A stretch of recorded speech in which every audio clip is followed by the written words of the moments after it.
قبر پر فاتحہ کے لیے جانا کیسا ہے؟ زوجہ رضوان گجرات سے پوچھتی ہیں میرے والد صاحب فوت ہو گئے، کیا ان کی قبر پر فاتحہ کے لیے جا سکتی ہوں؟ اللہ تعالیٰ ان کی مغفرت فرمائے آپ کے والد صاحب کی، لیکن ان کی قبر پر آپ فاتحہ کے لیے نہیں جا سکتی دو وجہ سے۔ ایک تو یہ کہ عورتوں کا قبرستان جانا ویسے ہی شریعت میں پسندیدہ نہیں، حدیث میں ممانعت ہے اس کی، اور دوسری بات یہ ہے کہ ایصال ثواب کے لیے قبر پہ جانا یہ حدیث سے ثابت نہیں ہے۔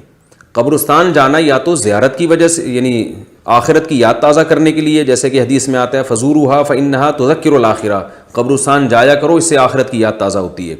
یا اس لیے قبر پہ جایا جاتا ہے کہ صاحب قبر سے محبت ہوتی ہے، جیسے رسول اللہ صلی اللہ علیہ وسلم اپنی والدہ کی قبر کی زیارت کے لیے گئے کیونکہ والدہ سے محبت تھی، تو اس کا تقاضا یہ تھا ان کی قبر کی زیارت کی جائے، جیسے ہم نبی صلی اللہ علیہ وسلم کے روضہ اطہر پہ جاتے ہیں۔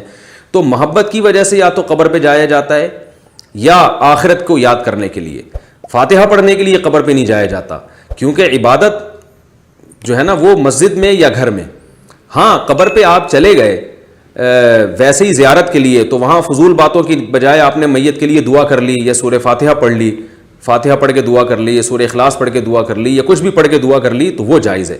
یعنی جا کے فاتحہ پڑھنا ایک الگ چیز ہے، فاتحہ پڑھنے کے لیے اسپیشلی جانا یہ ایک الگ چیز ہے، تو دونوں میں فرق کرنا چاہیے۔ میت کے لیے کہیں بھی بیٹھ کے دعا کریں گے فائدہ ہوگا میت کو، اس کے لیے قبر پہ جانا ضروری نہیں ہے۔